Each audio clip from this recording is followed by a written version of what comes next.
All right, welcome back to the American Soccer Crash Course. Excited to be joined by my co-host Lodge Dils and our casual fan recurring guest, Joe Bertsche.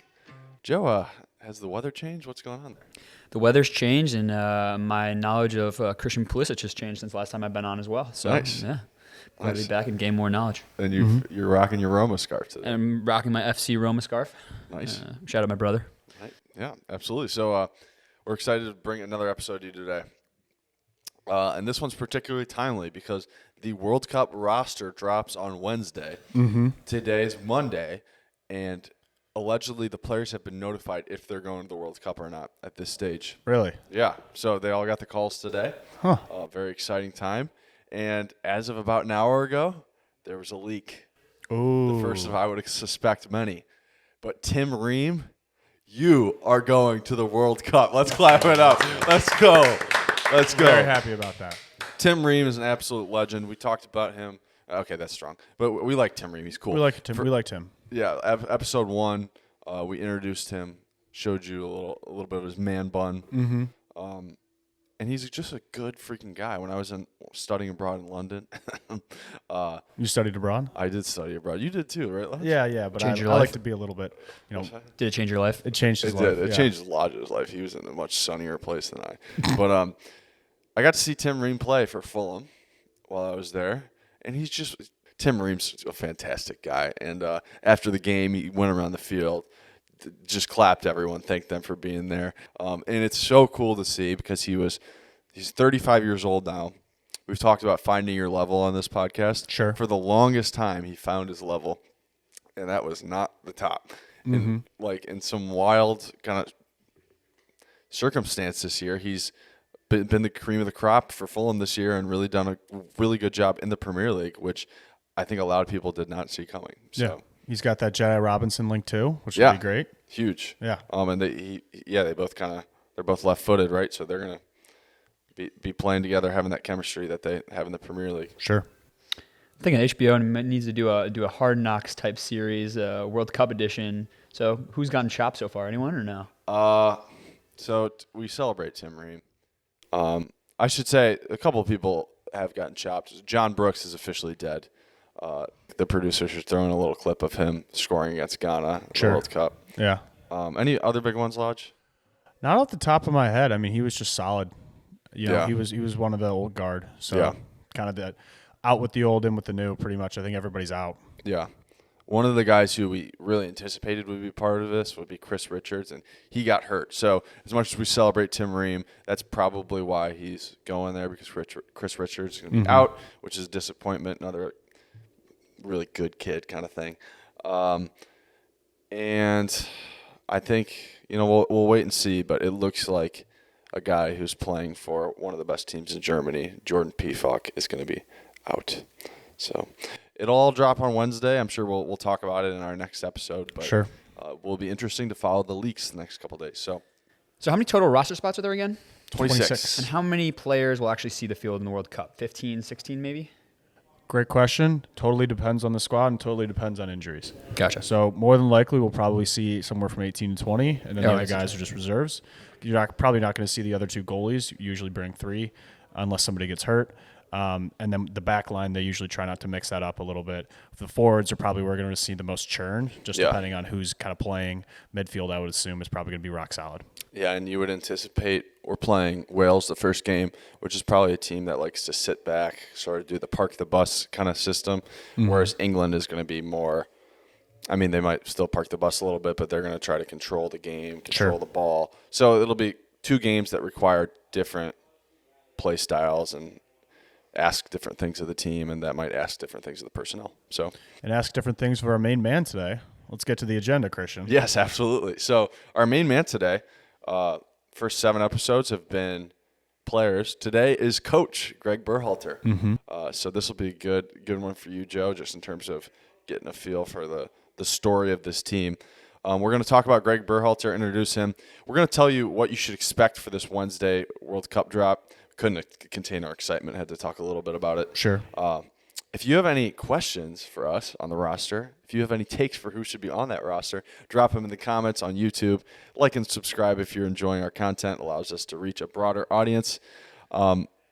And then to go on with the agenda here, Joe is going to explain some basic soccer, some basic gameplay, and we're going to finish up by just telling you about what Gregg Berhalter does and the other 31 coaches at the World Cup, what the kind of role of the international manager is specific to international soccer and why that's kind of different from lots of other coaches. So, yeah, so real quick, we're going to show you guys a video of one of Gregg Berhalter's quirks. What would you say? I would say he's a little quirky. That's probably the right word. Yeah, it's made him a little famous for this, but it's a great thing when we're winning. It's a not so great thing when we're losing. Yeah. But take a look. Quick review of what we know about Gregg Berhalter so far. He enjoys giving multimedia presentations, particularly ones where he can do a reveal. He likes to use the clicker. Here it is. One of his big things is changing the way the world views American soccer. He's an active motivator. Already dead, guys. Do you see him? You guys are bossing it. He does use some language that's a little rough for my taste, but he's a passionate guy who's from New Jersey. Another thing he is detail-oriented. I think that's fair to say.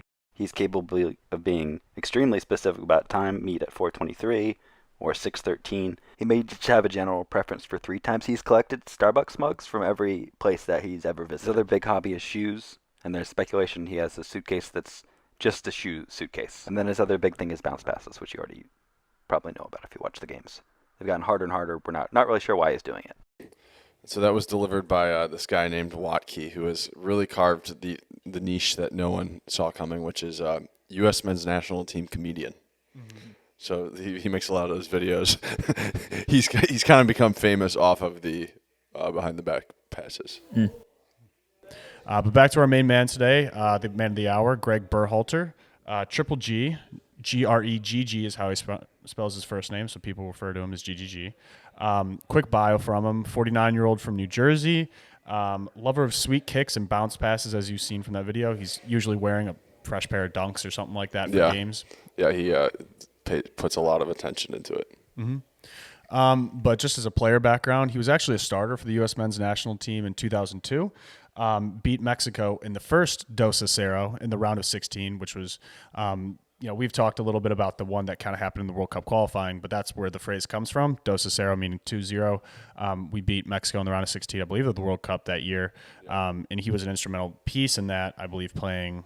I want to say right back. I've only seen old videos of it, but yeah, pretty special to end up matching up against your biggest rival in the World Cup. Yeah. It was probably our best ever performance in the World Cup. I mean, making it to the round of 8. I don't think we've ever done that before. Yep. Maybe it will happen this year. Maybe not. The jury's out on that one. But hopefully can use that experience in Qatar of just having that, deep playoff run, as you would say. Yeah. A guy who's been there, knows what it takes, and really can jazz the team up in that sense. For sure. Additionally, he did play in both Europe and the MLS during his career, so he does have a little bit of experience with both, which we'll touch on a little bit later and kind of how that plays into his team selection. Yeah, absolutely. So just to get into his coaching resume and the subsequent, I wouldn't say the fans loved what happened with his controversy for sure. Yeah, so his hire, he was working his way up, coaching ranks, assistant coach here, assistant coach there, but he had a job as like a head coach in the Swedish league, which I don't know anything about the Swedish league, but he was eventually fired for lack of offense. Mm-hmm. So whenever the U.S. is playing bad, people like to throw up an old screenshot of a article that said, Gregg Berhalter fired for lack of offense. Right. But he eventually made it back to the MLS, where he was given the job as the head coach of the Columbus Crew. Mm-hmm. Funny enough, a friend of the pod, Josh Brooks, actually lived in Columbus on his street, and so got to know him super well. Oh. I know Josh was looking forward to talking about it, but he did, his brothers played soccer with Berhalter's kids, so they're super tight family friends. Berhalter's kid is, I think, on the Crew now, if I remember correctly. Yeah. Yeah, they've been in the MLS from what I know. Pretty cool, though. I know it's kind of funny because, in any sport, right, you have, the whole perspective of your coach just lost you a big game and you want to, rip his head off. And Sounds like he's almost like a player's coach. So he was, former player. Yeah. Relatively young guy. It sounds like not super old. Yep. Almost kind of has that player coach's role. It doesn't maybe he's not super disciplinarian, but Yeah, for sure. I would say, yeah. Yeah, and we talked about Weston McKennie, one of the players having a night or two in Nashville that he got sent home for. And that was like one moment where he stamped his authority, but on the whole, like, he very quickly brought him back in and was like, hey, like, I'm not going to hold that grudge forever. Like, definitely a player's coach. Sure. I would say it that way. Albeit his players definitely clown him for the bounce passes. But so, yeah, he was with the Columbus Crew for 5 years in the MLS. He never won the MLS, like, playoffs or whatever. The kind of funny thing about that is obviously that in club soccer – there generally aren't playoffs other than the Champions League. Mm-hmm. So, saying a guy never won the MLS, yeah, it's a knock, but at the same time, like, it's hard to compare. Sure, yeah. Apples and oranges, I would say. Yeah, exactly. I would agree with that. And so he consistently won the playoffs, or made the playoffs, improved the Columbus Crew, but never brought them a championship. People of Columbus never got that ring they truly desired. They had to watch Ohio State football instead. Yeah. But his CV was not anything crazy at the time of his hiring. I mean, just what we told you, coached a Swedish team and coached the Columbus Crew. So, Lodge, how exactly did he get hired? I'm starting to scratch my head over here. Well, I think the proper term is a little bit of nepotism, if I remember correctly.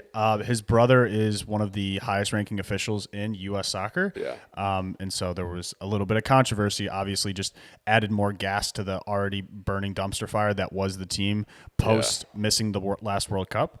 And so right around that time, I believe he came in, and it really, really, really started to cause some controversy in that division between the fans, I would say. Yeah. Who's the Urban Meyer of the United States soccer? This is the person that everyone wants to be coach, but maybe is just not a realistic goal. That's a good question. Yeah. You got an idea in your head, or I think I got one. If not, I'm gonna let you lead. So this is a hot take because I don't think that I don't think everyone would necessarily agree, which I guess is what you're getting at. But Jesse Marsh is the coach in the Premier League, and he has he has been brought up in the Red Bull system. So he has like a very specific play style. And so although he's the guy with the most exposure, he's who everyone, might watch on the weekends in the Premier League. Sure.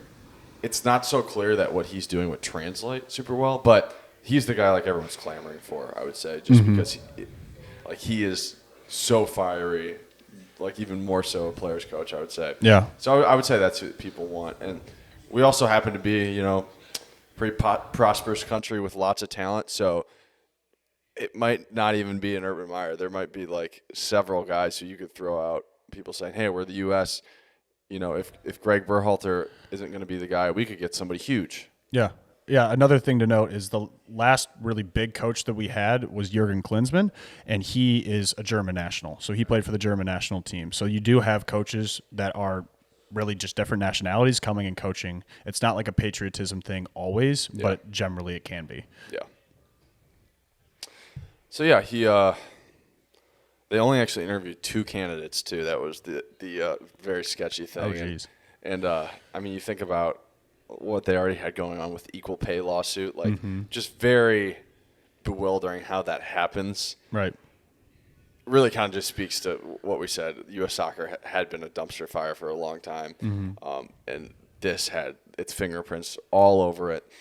So I would say people weren't too excited about this hiring. I mean, we'd just seen the disaster of missing the World Cup, and now you get a guy who it looks like it was a lazy hiring process. You're kind of scratching your head as to why that even was allowed to happen. Sure.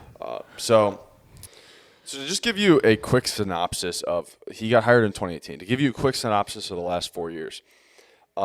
Early on, it was really dominated by how he played his MLS favorites. I think he held on to Gyasi Zardes a little bit too long. Yeah, oh my Lord. This guy Gyasi, who has actually spoken about how all the USA, it was tough dealing with all these USA fans hating on him. But yeah, so that was what really dominated the first few years of his tenure. It's kind of weird being the coach of the U.S. men's national team because the World Cup is such a big deal, and everything else in between is a little like nebulous in terms of how you can really evaluate the coach. Right. So I don't remember him doing horribly, so to speak, but I remember us playing, teams in North America. Costa Rica that's one of the better teams. Panama, teams like that where, maybe we won the game, but we didn't look good, and so you didn't know how much credit to give Gregg. Sure. Yeah, and I would definitely say, as you mentioned, Aaron Long is another name that we've definitely touched on quite some time here. Not fans of Aaron Long on this podcast. We're Aaron Long haters. I think at this point in the podcast, we could probably come out and say it. Yeah, there's not many people we hate, but why do we hate Aaron Long? He sucks. Oh, he sucks. So he's basically. We're talking about obviously the MLS favorites that Coach Berhalter had early on. Mm-hmm. Most of them, I would say, started to phase out. Aaron Long has survived the purge. And he survived it so well, it looks like he's going to start at the World Cup, and he stinks. Yeah, we're not happy about that one. But really just to get back on track, kind of the reason that we're a little bit more happy is kind of due to as we're talking about Gregg and his transition, he transitioned away from those MLS players that we mentioned in the beginning of his tenure. And really, I think the summer of 2020, 2021 was really when he started to get that kind of momentum going for the World Cup. Right. 21, we had the CONCACAF Nations League, which was a lot of the big name players kind of getting in. We beat Mexico, I believe, for one of the first time. The Gold Cup was the other one, right, Christian? Yeah. So that Nations League final, that picture of Pulisic shirtless, everyone's mobbing him, and he's shushing the crowd. It's called soccer picture. Oh, yeah. That was the Nations League, and then they had 2 North American tournaments in one summer because just COVID had pushed things back. Mm-hmm. And how it ended up happening was in the second tournament, that was the Gold Cup, and to give the guys from the first tournament, which we want to rest, Gregg trotted out like a C team full of just MLS guys, and they ended up beating Mexico's A team in a very dramatic last-minute win. So there were two examples of at the death wins versus Mexico in these big finals in North America. And that was where things felt like it was really starting to turn. It felt like the USA was really going past Mexico as kind of the kings of CONCACAF, the best in North America. So it was kind of interesting because both those wins, we didn't look particularly good, but it was a real throwback to the USA teams of old where we were tough to play against. Gritty. We were gritty, scrappy, and ended up pulling it out. So what does Berhalter's trajectory look like after this World Cup or what has happened in the World Cup if A, he's fired right after the World Cup, or what has happened if he somehow, positioned himself to be the coach for the next World Cup? It's Lodge, do you want to take this one? Yeah.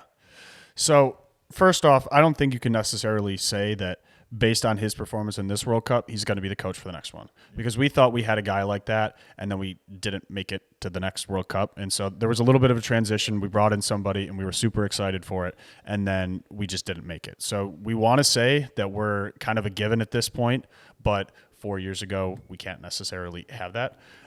So I would say probably what he can do is save his job. A lot of coaches at the international level, for example, France, they were considering firing their coach last 4 years ago until he ended up winning it. Jurgen Löw, who was Germany's coach for the longest time, exact same scenario. So you have guys that are on the hot seat really until they win it. We're not at that level yet, but we're kind of at that mid-tier where really it's all about showing out and then qualifying strong. I think is kind of the best recipe for success for us. Yeah, I do think it's interesting. There are a lot of people with a lot of opinions on him. Like any coach, sometimes those opinions were good, sometimes they were bad. Mm-hmm. But at the end of the day, he works in a business where there's one thing that matters so much more than anything else. And if he goes out and gets the results, no one's going to have an argument. It's all about the World Cup for the U.S. men's national team. So it really is as simple as that. But what is that? Is that result just getting out of the group stage? I would say, that's maybe more of an opinion piece. If he were to get out of the group stage and win a round of 16 game, he's a lock and he has tons of wiggle room. 100%. If he gets out of the group, I think he's a lock to continue. Mm-hmm. unless something crazy happens in the round of 16. Unless we get beat. blown out Yeah. like, in an embarrassing fashion or something. Yeah, and I think would it's say. as simple if we don't qualify, I think he gets fired. Yeah. So, I mean, it's such a high stakes Sure. thing. And, 100%. that's why we love the World Cup, you know? That's why we're doing the pod. So,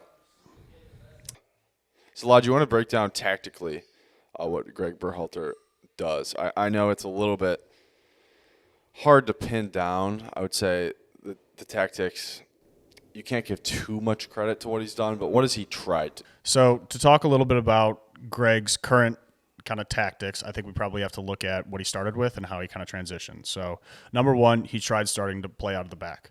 I think that probably wasn't the greatest decision, really due to the personality he had. As we mentioned, it was a lot of those MLS people coming in. And just a reminder, playing out of the back is when you basically try to keep the ball at all costs. You start with your goalie, you give it to your defenders, then the midfielders and the forwards. And Yeah. you got to be really skilled and make accurate passes the whole way down the field. As opposed to the goalie kicking the ball down the field, Hoof and run. launching it. Yep. Okay. Yep. Which is something that they're definitely getting away from in the MLS, but it's been kind of a consistent pattern over the course of the league. Is it just the goalies don't have the legs to do it, or is it? Really, what you want to do is you want to have possession for the most time that you can. The thought is that if you have the ball more, the other team doesn't have the ball and doesn't have the opportunity to score. So it's also been a transition from people that weren't as tactically as good, or technically as good, I should say. So you had people that were just athletes in the MLS and athletes on our team. And now we're starting to have guys that have a little bit more foot skills, have the ability to play a more weighted pass, better touch, better control, things like that. And the more technical you get, the more possession you want to have, because you'd rather the ball be in your hands than on the other teams. You do want the ball to be in your hands, but isn't there something to be said about you having the ball in your hands in a risky area of the field towards your goal? Oh, 100%. And definitely I think that probably plays into what we're going to talk about next, which is, what he tried to do next, which was playing out of the back with athletic midfielders. And so what Gregg tried to employ was bringing in guys like we've mentioned, Weston McKennie, Tyler Adams, things like that, or people like that, where they kind of grab the ball from the defenders and then try to funnel it out wide. Out wide, we have some pretty skillful wingbacks, fast guys. Technically, they're good, who can play the ball up, and then we kind of build from there. And so his kind of philosophy changed from trying to be possession-based to a little bit more verticality in that way. It's gone up back and forth. We've definitely waxed and waned, I would say, but right now I think that's probably our most noticeable kind of trait or strategy. I would say. Yeah, I would say so. It's like it's not so much, and you mentioned goalies, but also like your center backs. They can grab the ball and just boot it up the field.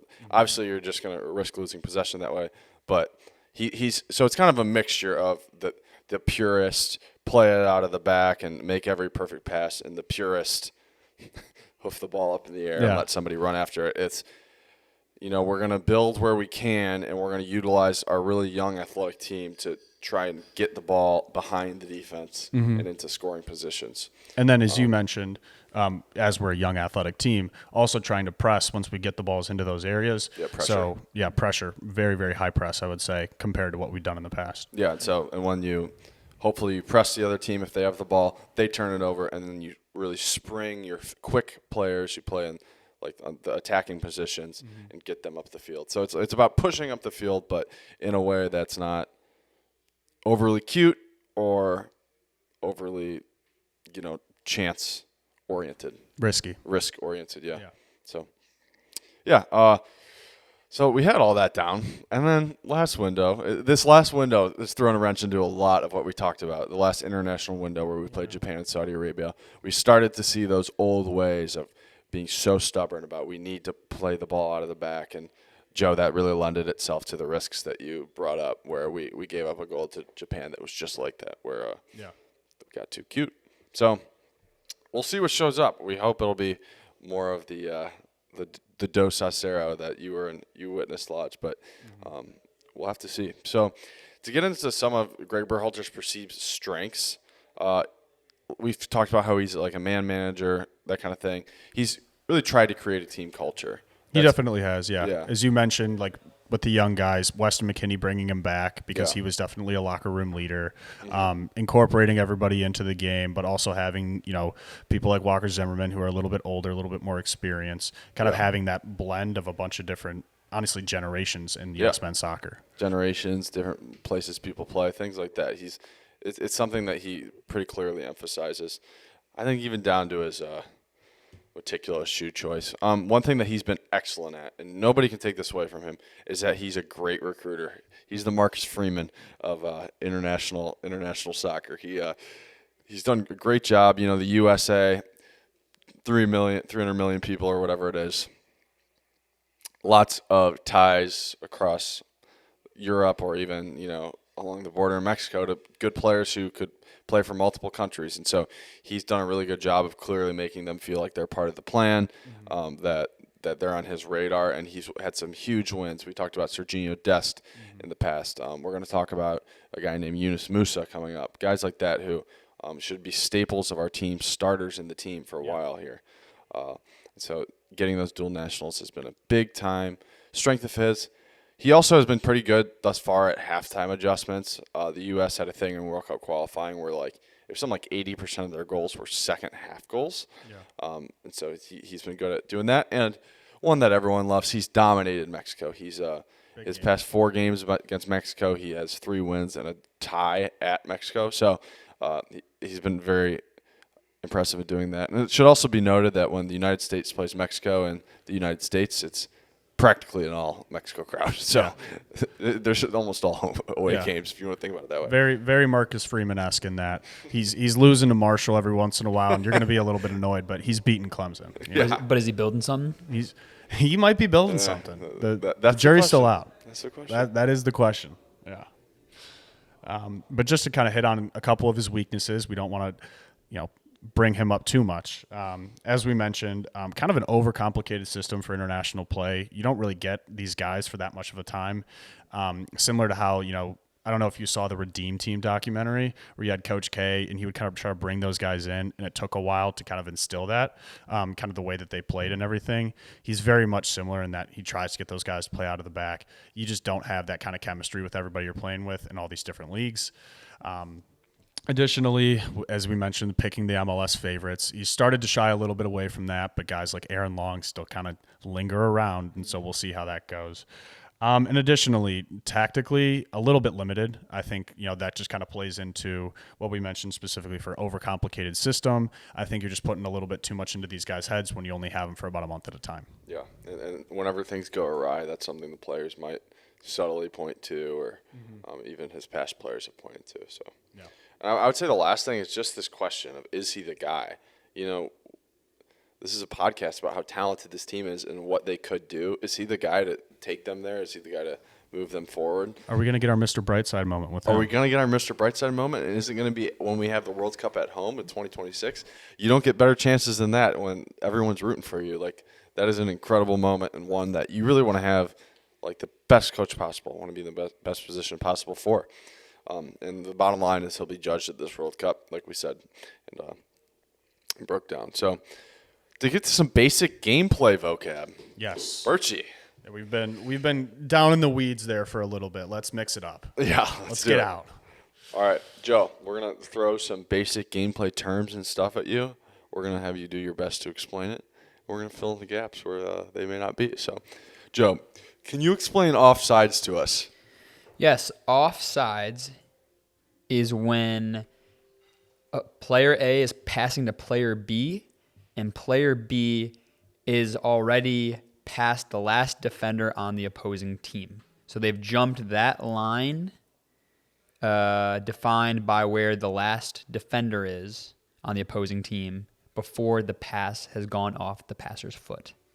That was possibly the best explanation I've ever heard of it. The only thing I would change is instead of saying defender, it's player. So you can loop a goalie into there. So if a goalie's in front of a defender, but pretty much nail on the head, I would say. Mm-hmm, absolutely.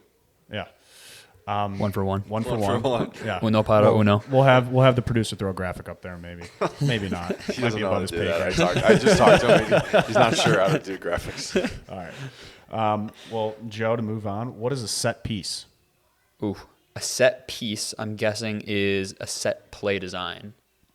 Yeah. So something called, so it's not something that happens within the flow of the game, but they have the ball maybe on the opponent's half of the field, and they maybe call a play. Somebody sets, I don't know if they're screens, but somebody pretty sets close. a, You are Pretty right darn there. close. Yeah. Only thing we would add is like it's on like a free kick or a like corner, stuff like that. But yeah. Exactly. So Not that- something that normally happens in the flow play. Yeah, 100%. That was the closest I've ever heard. Yeah, off the cuff. Joe, what is VAR? VAR stands for virtual augmented reality. And what they use it for in soccer, I believe it has used mostly on offside calls and goals to see whether the ball has crossed a line or not.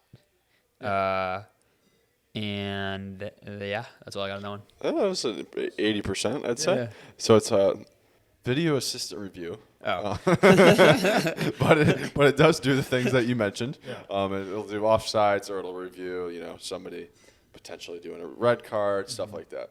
But yeah, it's the review system. Sure. So Joe, what is the touch line and what is the end line? The end line is the line that I'm guessing is even with the line on the goal, so that back line there. And the touch line is going to be the front line of the goalkeeper's box. 1 for 2. 1 for 2. The touch line is actually just really the sideline. So the ball goes into touch if it's just out. Yes, you touch with your hands. Yeah. Yeah. Oh. Yeah, nice. yeah, I didn't know that. Even I learned something. today. No, I just made that up. I don't know if that's true. No, or I mean not. it makes It sense. sounds right. Because it makes sense because when it goes over the end line, it's like a goal kick or a corner. Yeah, you get to touch it. Yeah. You get to touch it. What is an advantage when the ref goes? Advantage, I'm going to say there's two kinds of advantages. First advantage that I think you're thinking of is when a ref or official allows a play to keep going on, even though a team has committed a foul and they could stop play right there. Bang. But instead they give the other team who currently has the advantage to keep playing on. I'm also going to guess that maybe this is not a soccer term, but an advantage is when a team has had a player thrown out for a red card and there may be a man differential between the two teams on the field. I don't know. I'll give it to you. Yeah, I like it. Fly? Yeah. The first one. The first one's the real one. The first part was one. 100%. Yeah. Yeah. We'll give it to you. We like bonus points. And another, yeah. Excuse me, Christian. I didn't want to cut you off there, but Joe, what is a second ball? Ooh, second ball. Ooh, a second ball. Do you want it in a sentence? We can, Yeah, using a second. All right, yeah, why not? Language of origin, yeah. please. Language of origin. British. Second balls, to use it in a sentence. The midfielders are really winning all the second balls today. The midfield isn't winning. So maybe it's like a 50-50 ball, so kind of like those forward passes from the goalies that we were talking about earlier. It's up in the air for a defender or a forward to grab, and then Yeah, pretty much. Exactly, yeah. It's like after that ball goes up, that two players may try and head it. Who gets to it next? Yeah. It's that 50-50. second So, ball. yeah, All right. pretty much exactly. And what is the 18-yard box? 18-yard box. Ooh, that's a good one. Well, the goal box is not 18 yards long, I don't think. So I'm going to go with, but is it? No way. 20 yards is so long. I'm going to go with the 18-yard box corresponds, so an 80-yard box around the goal corresponds to 18-yard box around the goal corresponds to where 80% of the goals happen from in soccer. A little Pareto analysis. I love the Pareto that you're going with there, Yeah. and you may be right, but unfortunately, the 18-yard box is 18 yards where the goalies can use their hands. Oh, thanks. What is the goal box? We try to give you that one. Yeah. It's also, of course, where if a foul is called, it's a penalty. Mm-hmm. So, and then finally, Joe, do you know how many substitutions are allowed in a soccer game, and how many times can you substitute players on the field? And how many like individual times can you put the thing up, if that makes sense? I want to say, do you get 2 substitutions a game? A little bit more. They actually just changed it, They which is a little did. unfair for Yeah. us. All right, I'm going to go 4 then. Oh, thinking odd number. Yeah. 3. Oh, think another one. 5. Yes, Yeah. bang. And how many times can you? I'll just tell you. You can do 3 times, like 3 individual periods where you sub on. So Oh, so a couple of those times you need to have multiple subs basically at a time. yeah. Exactly. So that's been a new rule since COVID, and then they just like never got rid of it, which I think it's okay. I kind of like. All the, Yeah, all, I mean- all the players got COVID lungs, and so they allowed more substitutions. Yeah, all the big money soccer teams wanted it because their benches are so deep. But I don't know. I think 3 out of 11 substitutes is pretty stupid. So I like it. A lot of injuries, and it was definitely during that COVID time when games were squashed into smaller periods. So, yeah, I'm with it. I'm cool with it. All right, cool. So yeah, let's just get to our big thing, which is the role of the international manager and how it's maybe a little bit unique and different from other sports roles, as well as the managerial role within soccer itself. So, as we've mentioned, there are really few opportunities. Your job makes or breaks on World Cups and these continental tournaments. So, the North American continental tournaments are not a huge deal, but tournaments like the Euros and the Copa America in South America, those are huge, and those are right up there with World Cup in terms of evaluating. And the reason that those are more kind of important for those coaches is because honestly, you're playing a lot better teams. You're having in Copa America, it's South America. So you have Brazil, you have Argentina, Chile, like a lot of big teams. Europe obviously has a lot of big ones too. In North America, it's us, Mexico, and now I guess Canada has kind of introduced themselves on the stage. But really, it's just kind of the big 3, and it's not really that Right. enticing, or it hasn't been in the past. Yeah, and that's kind of why our rivalry with Mexico has been such a big deal. And I actually would put our rivalry with Mexico right up there with any in the world because Sure. we're the two giants in the region. And so often when we're playing in the Gold Cup, the North American tournament, we end up playing them in the final. What's the biggest rivalry in Europe? Ooh, That's Lodge, a what do good you question. Historically or currently? Yeah, say historically. Historically, it was like I think it was like West Germany and like not really France, but like Netherlands, I want to say. Yeah, West Germany and Netherlands. There were a bunch of legends. If you played FIFA, like a ton of those legends, the icons in that game, are really around those teams. You got guys like Hullet, you got guys like Jared Mueller, like Van Basten, Ronald Koeman, like just fantastic players, all playing at the same time, all kind of dominating the European scene. Netherlands, actually, Ajax, the kind of club team in that area, was winning European titles, and they're outside of the Big Five, and so it was really just like a big moment for that team. Yeah, and as many rivalries do, socioeconomic things. So it just so happened that the Dutch and the Germans didn't love each other. I was at just that saying, time. what was that all about? Yeah. Was there a certain, Some certain dispute invasion over Yeah. the Rhineland or something? Yeah. But yeah, so in terms of the American public too, we had the funny video the other day of the reporter asking Kellen Acosta, who plays for LA, if it was nice to be in Philly this year with all the sports success. Right. The American public generally gets their eyes on the USMNT national team every 4 years, right? Mm-hmm. And it's 3 games in 10 days that like make or break a coach's job. So even if Gregg Berhalter had done amazingly up to this point, if he crashes out or like crash out, I still think he gets fired. Yeah. It adds that special pressure that the American public is going to come and sit down on Black Friday and go, oh, maybe we lost to England. This guy sucks. Get him out, So he has that to contend with. And that bleeds into his like responsibilities too. Lodge, you want to talk about those? Sure. Yeah. So, I mean, the responsibilities of kind of the men's national team of really any country really are centered around kind of just building a culture for when these guys come in. There's not a lot of time. They really need to have like a fostering area of we're all playing for a bunch of different teams currently in our club areas.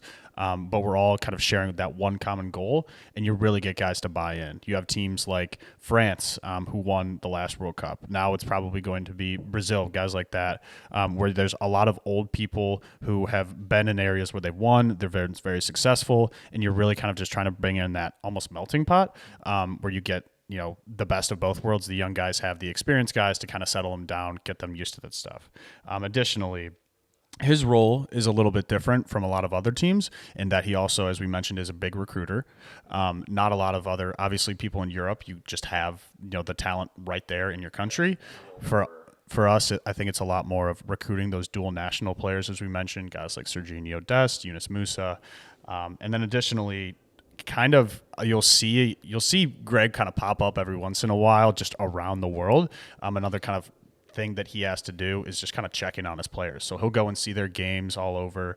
You'll see guys, whenever they're in the Champions League, you might see that bald head pop up on the screen every once in a while. But you do see a lot of different coaches in a lot of different areas, just kind of seeing how their players are playing, seeing how they're developing, if they're really the right fit or not.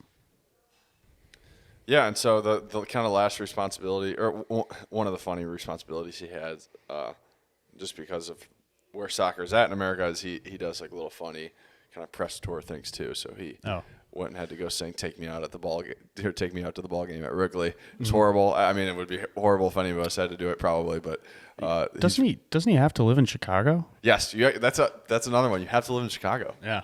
So interesting. I know that. yeah. Is this where the team practices? No, yeah, just where Not the really. federation is located. Oh, I know. Yeah. So I believe my friend that we talked about who knows him. Yeah. Yeah, that would be nice, wouldn't it? He's kind of busy, unfortunately. Why am I the guest? But our friend who knows him, who used to live down the street from him, ironically now moved to Chicago and lives like right next to him again in Chicago. So yeah, he was actually spotted like going to some of the soccer bars recently over the summer and taking in some games. So his final thing, he's got to make the tough calls, is choosing the roster for the World Cup, which drops this Wednesday. So to get you ready for that, like we said, Tim Ream's on the plane. That's very exciting. Chris Richards is hurt, which is a real bummer, and John Brooks is dead. He was eliminated from the conversation a while ago. Weston McKennie is superhuman. That guy, his ability to recover from injuries is insane. So to give you some context, Joe, this is our second best player. Back in February, he broke his foot. It was 6-month recovery, and he was back in late May. This time he was out 14 days, and he's back this week. So he's just got this superhuman recovery ability. And so he's gonna be on the roster when it drops on Wednesday. Absolutely no question about it. Some other speculative things. I'm sure we're going to get some leaks coming out, but I would expect Jordan Pefok, who we talked about in the last episode, one of the strikers. I think he's going to get iced out. Really? I think he will, because in the last 2 games since we dropped that podcast, he has been on the bench for Union Berlin or pulled from the game early, and has not been really contributing. So I know that Gregg Berhalter isn't a fan of him to begin with, and I think he might have just put the nail in his coffin. So Pefok has his club team coach to thank for really putting him away. But That's tough. that's how it goes sometimes. But I do think it'll be largely familiar faces. On the whole, we should get a mix of European players and some of the MLS players that Coach Berhalter likes. And there have already been some really cool videos coming out of Brazil of players getting called into the World Cup with their families. It looks like draft day a little bit. It really, or March Madness when you get your name called for the dance. Yeah. All those guys are just going crazy with their families. Yeah, same level of expectation, right? You're Yeah. I think it's going to happen, but it's just the anticipation that kills you. So, yeah, and to explain in college football terms, it's a little bit like a college football coach in that, you've got to do this recruiting. You've got to set your team up for success. Got to be a culture guy. Yeah, you got to be a culture guy, but you're a little bit of you can be a CEO a little bit because there's so many roles and responsibilities. How important is the head coach's job staffing the team with assistants and other analysts and positions of that nature?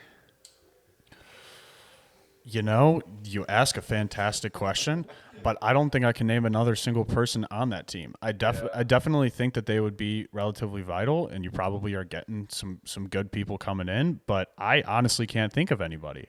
I think it's probably, it all falls on him. Really, it's not going to be the backroom staff getting fired, maybe 1 or 2 guys that he brought in himself, but we win and we lose, and it's Gregg's head on the platter either way. Yeah, I mean, it's one of those things. Like your guess might be as good as mine. Like I would imagine it's pretty similar to any team, really. But, yeah, a lot of times they just, like any coach, they have a bunch of guys around them that they bring to their next job or whatever it may be. So, so yeah, that wraps up our episode today. Had fun breaking down Coach Berhalter. Super excited to check my phone and see what happens next in terms of this roster, but. We talked a little bit about Gregg's tactics. There's actually a really well done video on YouTube. It's called the Evolution of Gregg Berhalter's Tactics, or all those words in some combination. But it's by an account called Yank Report, one of the several U.S. men's national team journos out there. So he does an excellent job. I would check that out. But that's all we got for you today. Click the link below. Producer doesn't know how to do that. There will be no link. Bread will not be on the table as well. All right, guys, we appreciate it.